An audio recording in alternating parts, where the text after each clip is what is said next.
അതെ, ഒരു sound കേട്ടായിരുന്നോ? Surprise.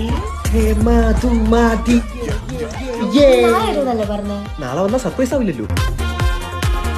വാ അത്തോട്ടോ. ഏട്ടാ, ഇതെന്റെ കോളേജ് ജിത്തു. മാധവ് ജി. അവക്ക് മാത്രമേ ഉള്ളൂ ഈ ഒപ്പനയൊക്കെ. നീ വന്ന് ബാബക്ക് ഹണിക്കൊക്കെ ഉണ്ടാക്കാം. ഓ, ഇറങ്ങി കഴിഞ്ഞാണോ ഹള്ളി? ആരായിട്ട് ഒരു ഷർട്ടും പാൻറ് ഏട്ടത്തിലൂടെ പോയല്ലേ? ഇത് മാധവേട്ടൻ അനിയനാ. എടാ, 2 പേർ പാല് കുടിച്ചിട്ടാണോ? ഈ പഞ്ചായത്തിൽ നിന്ന് പാല് വന്നിട്ടില്ല, വന്നെല്ലാം പിരിഞ്ഞു പോയി.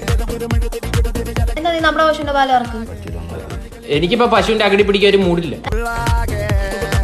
ചേട്ടാ, എന്തു ചെയ്യുന്ന? ജിത്തുവിന് ഇതൊക്കെ ഇഷ്ടമാന്നേ ഇല്ലടാ.